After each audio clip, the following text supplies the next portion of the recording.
बिस्मिल्लाहिर्रहमानिर्रहीम। अस्सलाम वालेकुम नादरीन, आप यूट्यूब चैनल देख रहे हैं, मैं इमरान खान हूँ। सबसे पहले तो डोनाल्ड ट्रंप ने अमरीकियों की अक्सरियत को बेवकूफ़ करार दे दिया है। फ्रस्ट्रेशन बहुत बढ़ती जा रही है। डोनाल्ड ट्रंप को भी इस बात का आइडिया है कि इस लड़ाई को वो जिस तरफ लेकर जा रहा है, फेस सेविंग लेने के चक्कर में वो अपने आप को ज़्यादा रिस्क में डाल रहे हैं। अब या तो ईरान का टोटल लॉस करने के बाद उन्हें कोई ना कोई जवाब देना पड़ेगा कि ये इतने बड़े बड़े जंगी जुराइम उन्होंने क्यों किए। डोनाल्ड ट्रंप से ना अब मीडिया सख्त सवालात भी करना शुरू हो गया। जब डोनाल्ड ट्रंप से ये पूछा गया कि जनाब जंगबंदी कब तक होगी, ये चीज़ें पूछी गई, तो डोनाल्ड ट्रंप ने कहा कि बदकिस्मती से अमरीकी अवाम चाहते हैं कि हम घर वापस आएं। अगर फैसला मेरे हाथ में होता तो मैं तेल के ज़खायर को कब्जे में ले लेता, तेल अपने पास रखता, बहुत सारा पैसा कमाता और ईरान के लोगों का भी ख्याल रखता। तो जो लोग डोनाल्ड ट्रंप के मुखालिफ हैं जंग में, उन अमरीकी शहरियों को डोनाल्ड ट्रंप ने बेवकूफ़ करार दे दिया। अभी एक दिन पहले जो CNN का सर्वे था वो ये बता रहा था कि 68% अमरीकी जो हैं वो खिलाफ हैं और अमरीकियों की अक्सरियत जो है वो जंग की जो पॉलिसी है डोनाल्ड ट्रंप की उसके खिलाफ है। तो अक्सरियत अमरीकियों की उसको डोनाल्ड ट्रंप बेवकूफ़ करार दे रहा है और तेल पे कब्जे का उसका ख्वाब है।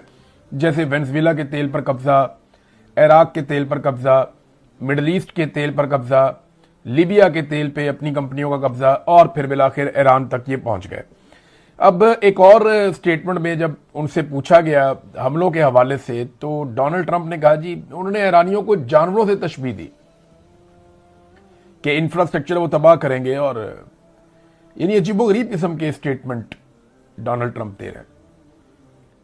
जब सवाल किया गया तो उन्होंने कहा ये जानवर है ईरानी, एनिमल्स करार दिया और ये जवाब बनाया कि जी वहां पे क्योंकि बहुत ज्यादा एहतजाजी मुजाहरों को कुचला गया है, तो वो तो पाकिस्तान में भी किया गया, वो तो बाकी जगहों पे भी किया जाता है। लेकिन क्योंकि इस वक्त ईरान के ऊपर हमला मकसूद था तो ईरानियों को जो है वो जानवर करार दे दिया। और फिर जब डोनाल्ड ट्रंप से ये सवाल किया गया जनाब लोग आपको पागल कह रहे हैं और आपको ज़हनी मरीज कहते हैं, तो इस पर डोनाल्ड ट्रंप ने कहा जी मुझे कोई फर्क नहीं पड़ता। फिर सबसे ज्यादा तनकीद डोनाल्ड ट्रंप पे इस बात पे हो रही है कि डोनाल्ड ट्रंप ने गालियां दी हैं, और जब उससे पूछा गया कि आपने गालियां दी, उसने कहा जी बिल्कुल मैंने दी हैं। लोग आपको ज़हनी मरीज कह रहे हैं, कहते जी मुझे इससे कोई फर्क नहीं पड़ता। ये जिस आदमी की हालत हो जाए वो मामले को कहां तक ले जाएगा इसका आप अंदाजा लगा सकते हैं। फिर इसमें एक और चीज है, डोनाल्ड ट्रंप ने कहा कि मंगल फाइनल है। यानी डोनाल्ड ट्रंप से पूछा गया ना कि आप बार बार टाइम बढ़ा देते हैं, पहले आपने कहा जी कि 2 दिन, फिर कहा 5 दिन, फिर कहा 10 दिन, तो एक और नई डेडलाइन आएगी। तो इस पर डोनाल्ड ट्रंप ने कहा नहीं डेडलाइन कोई नहीं है, अब मंगल फाइनल है। पाकिस्तान ने जो तजावीज़ दी, रॉयटर्स के मुताबिक पाकिस्तान के आर्मी चीफ ने ये कार्रवाई की, उन्होंने रब्ता किया ईरान से भी, अमेरिका से भी, और तजावीज़ बनाकर दोनों ममालिक के साथ शेयर की कि ये वो एक बीच का रास्ता है जिससे जनाब आप लोग मुज़ाकरात करके इससे निकल सकते हैं लड़ाई से, क्योंकि पाकिस्तान को सूट करता है कि जंगबंदी हो जाए। आसिम मुनीर ने कोशिश की, हालांकि ये पाकिस्तानी हुकूमत को करना चाहिए था, आसिम मुनीर साहब का ये मैंडेट नहीं है, लेकिन जो कोशिश की उसमें ईरान के सामने जो चीजें पाकिस्तान ने रखी उसमें एक तो ये था फौरी तौर पे जंगबंदी होगी, आबनाए हुर्मत फौरी तौर पे खुल जाएगी और 15 से 20 दिन के अंदर मुस्तकिल जंगबंदी के उसूल तय पा जाएंगे और इतने अरसे में ईरान आइंदा कभी भी एटमी पावर नहीं बनेगा, ये भी तय कर लेते हैं।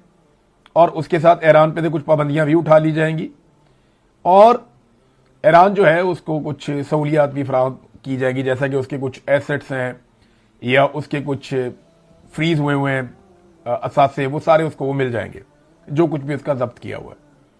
ये ईरान को पाकिस्तान ने कहा, लेकिन पाकिस्तान क्या इसकी गारंटी दे सकता है? तो जवाब है कि नहीं दे सकता। मैं आपको एक मिसाल देता हूं। 2 मिसालें हमारे सामने हैं, एक हमास की और एक अफगानिस्तान की। इन दोनों ने अमेरिका के साथ मिलकर डील की थी। जब हमास ने अमेरिका के साथ मिलकर डील की थी उस वक्त जो सालिस थे वो तुर्की और मिस्र थे, उन्होंने गारंटी दी थी कि ऐसा कुछ नहीं होगा, अब जंगबंदी करें। तो हमास ने अमेरिका के साथ, इसराइल के साथ जंगबंदी कर दी, वो जंगबंदी हो गई। हमास ने अपने तमाम वादे पूरे किए, लेकिन दूसरी जानिब से लगभग 800 के करीब फलस्तीनियों को शहीद किया गया। इसराइल की जानिब से बार बार वायलेशन की गई और ना तुर्की कुछ कर सका, ना मिस्र कुछ कर सका, ना बोर्ड ऑफ पीस के अंदर बैठा हुआ पाकिस्तान कुछ कर सका। 2000 के करीब जो फलस्तीनी उनको जख्मी कर दिया गया और इसराइल को कोई नहीं रोक सका और अमेरिका ने कुछ भी नहीं किया। जंगबंदी हालांकि वो हुई थी, हाँ, एक वाकया जो है वो तालिबान के साथ जंगबंदी का था, अमेरिका का। वहां पे तालिबान ने अपनी ना सिर्फ तमाम शराइत मनवाई, बल्कि तालिबान ने फोर्सफुली ऐसी जंगबंदी की कि दोबारा जंग अमेरिका के साथ तालिबान की हुई नहीं। लेकिन उसके लिए तालिबान को लंबे अरसे तक जंग जारी रखनी पड़ी। कतर के अंदर वो मुज़ाकरात हुए थे, पाकिस्तान ने एक दौर के अंदर कोई सहूलतकारी भी की थी, और उसके बाद जो है वो अमेरिका और तालिबान डायरेक्ट हो गए। ये बैठते थे कतर के अंदर, मुज़ाकरात करते थे। तो ईरान के सामने दोनों मिसालें। इसी बुनियाद पे ईरान ने जो आर्जी जंगबंदी है उसे मुस्तरद कर दिया। ईरान ने कहा जी कि आर्जी जंगबंदी नहीं चाहिए, हमें मुस्तकिल जंगबंदी चाहिए, और इस बात की गारंटी भी चाहिए कि आइंदा हमारे ऊपर हमला नहीं किया जाएगा। अब यह गारंटी कौन दे सकता है? पाकिस्तान तो नहीं दे सकता। और अगर ईरान को कुछ ममालिक ये गारंटी दे सकते हैं तो उन ममालिक को बीच में आना पड़ेगा, जैसा कि यूरोपीय यूनियन है, अक़वाम मुत्तहिदा है, रूस है, चाइना है, बाकी ममालिक हैं, अरब ममालिक हैं। कम से कम अरब ममालिक ये तो गारंटी देंगे कि आइंदा उनकी सरजमीन से ईरान के ऊपर कोई भी चीज फायर नहीं होगी। ये गारंटी देनी पड़ेगी, और अगर होगी तो ईरान उसकी क्या कीमत चुकाएगा, ये गारंटी भी देनी पड़ेगी। देखिए, अरब ममालिक के अंदर जो अमरीकी अड्डे हैं वो ईरान के खिलाफ हैं, इसराइल के खिलाफ नहीं है। पूरी दुनिया में एक भी अमरीकी अड्डा इसराइल के खिलाफ नहीं है, बल्कि अरब ममालिक में जितने भी अमरीकी अड्डे हैं, अरबों का किससे लड़ाई है? पाकिस्तान के साथ नहीं है, इंडिया के साथ नहीं है, अरबों की यूरोप के साथ लड़ाई नहीं है, बड़े शानदार ताल्लुकात हैं। मगरबी ममालिक हो या अफ्रीका हो, कहीं पे भी अरबों की लड़ाई तो है ही नहीं, ना अरब आपस में लड़ते हैं। तो इनकी लड़ाई सिर्फ और सिर्फ ईरान के साथ है, और इसी बुनियाद पे यहां पे अड्डे मौजूद थे, ये हमें सबको मानना चाहिए। तो ये गारंटी देनी पड़ेगी आइंदा इन अड्डों से कोई भी मिसाइल या कोई भी हथियार इस्तेमाल नहीं होगा, एक सिंगल बुलेट भी फायर नहीं होगी ईरान पे। अब ये गारंटी क्या पाकिस्तान दे सकता है? तो जवाब सादा सा है कि पाकिस्तान की ये पसली नहीं है कि पाकिस्तान इस नौयत की गारंटी दे। हां, कतर के जो वजीर आजम हैं उन्होंने एक स्टेटमेंट दिया, लेकिन उससे पहले इराक, तुर्की और पाकिस्तान की क्यादत का बार बार ईरान शुक्रिया जरूर अदा करता है, और शुक्रिया अदा कर करके इन तीनों मुल्कों को बांधा हुआ है। क्योंकि एक तरफ तुर्की है, उसके ऊपर बड़ा दबाव है कि वो अमेरिका को सपोर्ट करे ईरान को मारने के लिए। एक तरफ पाकिस्तान है, इस पर बड़ा दबाव है कि ये ईरान को मारने के लिए सपोर्ट करे। अमेरिका का बराह रास्त भी है, और अरब ममालिक के जरिए से भी कुछ ना कुछ दबाव रहता है। तो इराक, वहां पे वैसे ही आपको पता है खाना जंगी ऐसी सूरत हाल है, बड़े लंबे अरसे से अमेरिकन सिर्फ वहां से तेल निकाल रहे थे। तो ईरानी की आदत क्या करती है, अभी तर्जुमान ने दोबारा स्टेटमेंट दिया, वो बार बार पाकिस्तान का, तुर्की का और इसका शुक्रिया अदा करते हैं इराक का, ताकि इनकी क़यादत बंदी रहे। और उन्होंने शुक्रिया अदा किया, जी हम ईरानी कौम के दिफा की हमायत करने पर तीनों ममालिक की कौमों के शुक्रगुजार हैं। ये तर्जुमान ईरानी वजारत खारजा ने कहा। तो वो इनका इतना शुक्रिया अदा करते हैं ताकि ये जंग से बाहर ही रहे कि जनाब आप तो बड़े अच्छे हैं, आप तो हमें भी अच्छा समझते हैं, आप हमारे खिलाफ किसी लड़ाई का हिस्सा भी नहीं बन रहे, बल्कि आपकी आवाम हमें सपोर्ट कर रही है, हम आपकी आवाम का शुक्रिया अदा करते हैं। ये ईरान की बड़ी जबरदस्त हिकमत अमली है, और वो इस हिकमत अमली को लगातार लेकर चल रहा है। अच्छा, जो तारीखी खौफनाक ऑपरेशन हुआ ईरान के अंदर अमेरिका की जानिब से, उसकी तफसीलात सामने आना शुरू हो गई हैं। रॉयटर्स ने उसके बारे में लिखा, वॉल स्ट्रीट जर्नल ने उसके बारे में लिखा, कुछ और अमेरिकी अखबारात उसके बारे में लिख रहे हैं। ईरान कुछ और कह रहा है, अमेरिका कुछ और कह रहा है। हकीकत क्या है वो वक्त आने पे चीजें खुलती हैं, लेकिन जितना बड़ा और खौफनाक ये ऑपरेशन था, ये एक पायलट के लिए हो नहीं सकता। अब 2-3 पॉसिबिलिटीज हैं जिसके ऊपर माहिरीन बात कर रहे हैं। नंबर 1 ये है कि पायलट को रेस्क्यू करने वाला ऑपरेशन तो बड़ा महदूद था, लेकिन ऑपरेशन के लिए जो लोग गए थे वो भी फंस गए और उनके तैयारे भी गिर गए। लिहाजा अब इतनी बड़ी तादाद में अमेरिकन वहां पे ईरानी सरजमीन पे मौजूद थे कि उन सबको निकालने के लिए एक बहुत बड़ा ऑपरेशन करना पड़ गया, और अब अमेरिका का दावा है कि वो सारे निकाल लिए गए। पहली तो कहानी ये है। दूसरा ये है कि ये पायलट को रेस्क्यू करने वाला ऑपरेशन नहीं था, ये उससे काफी दूर इलाका है जहां पे ऑपरेशन किसी और नौयत का था। कुछ माहिरीन का मानना है, या ईरान के कुछ लोग ये दावा कर रहे हैं कि कुछ यूरेनियम लेने के लिए अमेरिकन ने एक ऑपरेशन किया है, कि उनका निशाना यूरेनियम है, वो उसको उठाकर वहां से ले जाएं और जाकर कहें ये वॉर ट्रॉफी है, ट्रंप के सामने रख दें और ट्रंप कहे जनाब कि हम यूरेनियम ले आए उठाकर, लिहाजा हमारी जीत हो गई है। ये भी एक रीजन हो सकता है। और तीसरा, अमेरिकन कोई ऐसी कार्रवाई डालने वहां पे गए थे ईरान में जिसके बारे में शायद अभी किसी को पता नहीं है, कुछ भी हो सकता है ना। लेकिन आप जरा फिगर सुनेंगे तो आपको आइडिया हो जाएगा, छोटी मोटी कार्रवाई नहीं हुई है, बहुत बड़ा ऑपरेशन हुआ, पूरी जंग हुई है। एक 100 स्पेशल फोर्सेस के एहलकार हैं, जो 100 के करीब कमांडोज हैं अमेरिकन, जो वहां पे गए थे। दर्जनों जंगी जहाज और हेलीकॉप्टर भी वहां पे गए थे। CIA ने अपनी खुफिया मालूमात फराहम की, मुसाद ने अपनी खुफिया मालूमात फराहम की और गुमराह कुन मालूमात वहां पे फैलाई भी गई। B-1 बम्बार तैयारों ने 2000 पाउंड वजनी 100 सैटेलाइट गाइडेड बम भी गिराए। अब ये बम क्यों गिराने पड़े? तो इसके लिए हमने सैटेलाइट फुटेज देखी, तो उसमें पता चलता है कि ईरान में जिस एरिया में ये सारी बमबारी हुई है, उसके आसपास जो मेन सड़कें और पुल हैं उनको तबाह कर दिया गया था, ताकि इस एरिया में ईरानी सप्लाई ना पहुंच सके, ईरानी फोर्सेस यहां पे जमीनी रास्ते से ना आ सके। इसलिए इस रास्ते पे आने वाली सड़कों के अंदर बहुत बड़े बड़े गड़े डाल दिए गए, इतने बड़े बम फेंक कर। यानी ये बहुत बहुत कई मीटर बड़े और चौड़े जो हैं वो ये गड़े पड़ गए हैं सड़कों पे। और ये इसमें इस्तेमाल किया गया B-1 बम्बार। ये आपको पता है कि ये कंक्रीट के बंकर्स को भी तबाह कर देता है, का 2000 पाउंड इसका वजन है, तो ये इसको भी इस्तेमाल किया गया। ये 100 सैटेलाइट गाइडेड बम गिराए गए हैं। MQ-9 रिपर्स ड्रोन जो हैं ये भी इस्तेमाल किए गए, इनसे बमबारी की गई और उन लोगों को रोकने की कोशिश की गई जो उस स्पेसिफिक एरिया की तरफ आना चाह रहे थे। एक दावा किया गया कि जो पायलट था ये जाके कहीं पहाड़ों के अंदर दरार है जिसके अंदर घुस के छुप गया था और इसने अपना एक कोड भिजवाया था कि मैं जिंदा हूं और यहां मौजूद हूं, अपनी जिंदगी का इसने एहसास दिलाया। फिर इसको लेने के लिए जो फौजी गए वो भी फंस गए, उनके जो तैयारे हैं वो दोबारा फ्लाई नहीं कर सके, वो वहीं धंस गए। और उसके बाद फिर एक बड़ा ऑपरेशन करना पड़ा और फिर इस आदमी को वहां से इसके टखने में बताया जाता कि चोट लगी है, जो एयरफोर्स का आदमी था जो गिरा था अमेरिकन तैयारे से, जो इजेक्ट हुआ था, तो उसको वहां से रेस्क्यू किया, बाकियों को रेस्क्यू किया और फिर एक बड़े रेस्क्यू ऑपरेशन के जरिए से निकाला गया। ये अमेरिकन मीडिया कह रहा है। ईरानी मीडिया कह रहा है ये कोई और कार्रवाई डालने आए थे, उन्होंने इनकी कार्रवाई पूरी नहीं होने दी, मकामी कबाइल ने और जो ईरानी फोर्सेज हैं उन्होंने इनको नाकाम बनाया है। दूसरा दावा यह है ईरान के ऊपर डेडलाइन खत्म होने से पहले ही बड़े खौफनाक हमले किए जा रहे हैं। Sharif university of engineering and technology बहुत बड़ी ईरान की एक इंजीनियरिंग की यूनिवर्सिटी है, वहां से साइंटिस्ट पैदा होते हैं, इंजीनियर्स पैदा होते हैं ईरान में। तो इस यूनिवर्सिटी के ऊपर बंकर बस्टर बम मारे गए हैं और यूनिवर्सिटी की लेबोरेटरी समेत बहुत सारे एरियाज को तबाह कर दिया। अब ये तो देखें ना, यूनिवर्सिटी के अंदर तो बम नहीं बन रहे ना, ये कोई इंफ्रास्ट्रक्चर फौजी वाला तो नहीं है, यहां तो तालीम मिल रही है।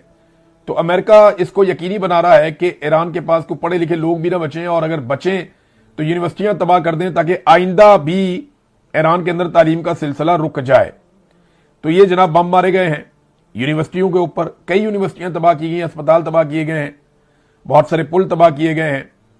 और इसके अलावा ईरान का जो शहर है शहराज, वहां पे ईरान के कुछ पावर प्लांट है उनके ऊपर अटैक किया गया, एक इंडस्ट्री है उस पर हमला किया गया, एक पेट्रोकेमिकल प्लांट है ईरान का बहुत बड़ा, उसको तबाह किया गया। इसराइली वजीर दिफा के मुताबिक वो अब तक ईरान की पेट्रोकेमिकल जो प्रोडक्शन है उसका 85% तबाह कर चुके हैं।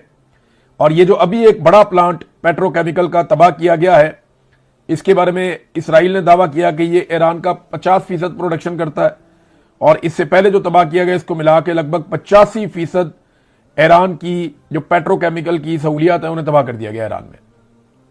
दूसरी जानब ईरान ने भी डेजर्ट के अंदर इसराइली केमिकल प्लांट को निशाना बनाया और उसकी वीडियो भी आई कि वो भी तबाह हो गया। तो एक दूसरे के ऊपर भरपूर किस्म के अटैक किए जा रहे हैं ईरान की जानिब से और इसराइल की जानिब से, और अभी जो डेडलाइन है जो अमेरिका ने दी हुई है वो पूरी नहीं हुई। ईरानी जो सोर्सेज हैं वो ये दावा कर रहे हैं कि अगर अमेरिका मुकम्मल तौर पर हमारे पावर प्लांट्स को तबाह कर देता है, इसके बावजूद ईरान में बिजली मुकम्मल बंद नहीं हो सकेगी। वो कहते हैं जी हमारा सेंट्रलाइज सिस्टम नहीं है, हमारे अलग अलग सिस्टम काम करते हैं, हम मुतबादल निज़ाम को चलाकर कुछ ना कुछ करके अवाम को बिजली फराहम करते रहेंगे। इसका मतलब यह है कि ईरान के दिमाग में ये बात है कि ये प्लांट तबाह भी हो गए तो फिर क्या करना है, यानी वो इस लड़ाई को लड़ने पर तुले हैं।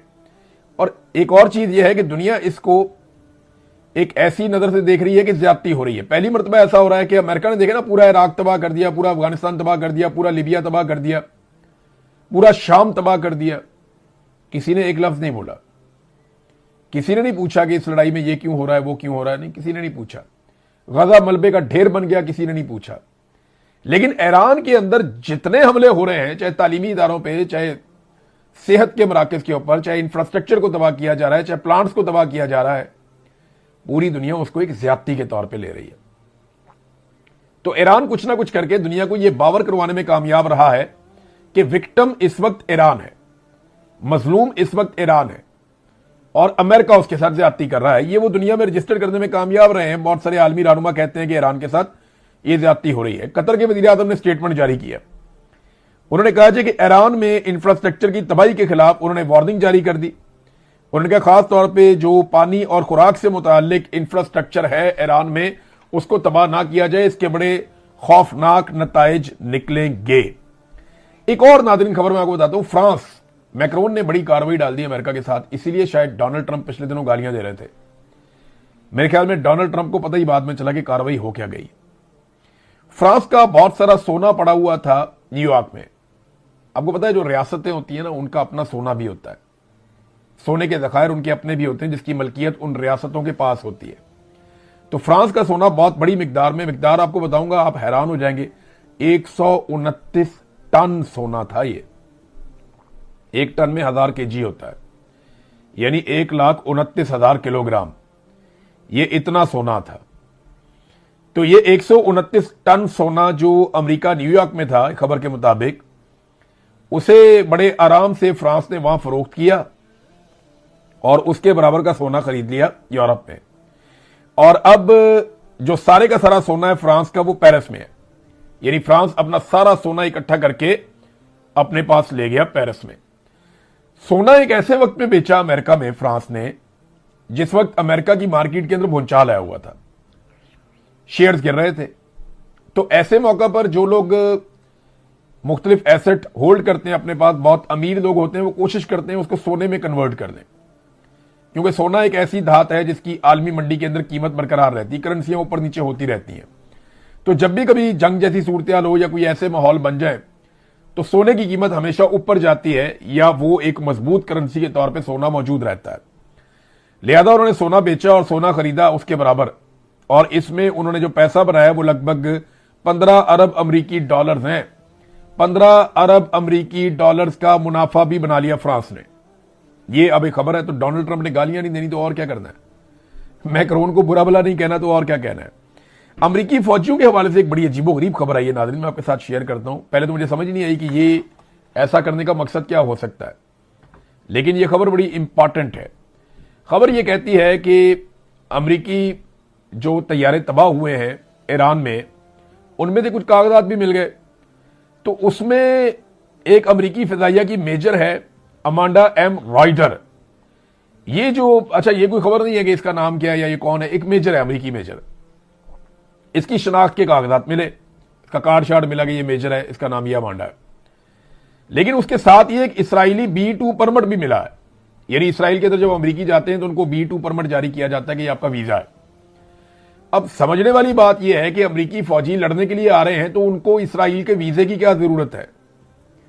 अब मुझे ऐसा लगता है कि अमेरिकन अपने फौजियों को वीजे देकर भी भेज रहे हैं, ताकि अगर कल को कोई मिसिंग हो जाए या कोई मारा जाए तो वो ये कह सकते हैं कि ये तो इसका वीजा था, ये वीजे के ऊपर ट्रेवल कर रहा था, ये किसी ऑपरेशन में नहीं मारा गया। मुझे जो समझ आई है वो इससे यही समझ आ रही है। बहरहाल ये ईरान की फौज ने तबाह होने वाले अमरीकी तैयारे के मलबे से जो दस्तावेजात हासिल की हैं, उन पे यह है कि सियाहत के मुख्तसर मुद्दत के शहरी दौरों के जो वीजे हैं वो जारी किए जा रहे हैं, ना कि फौजी ऑपरेशंस के लिए इनको वहां पे ले जाया गया।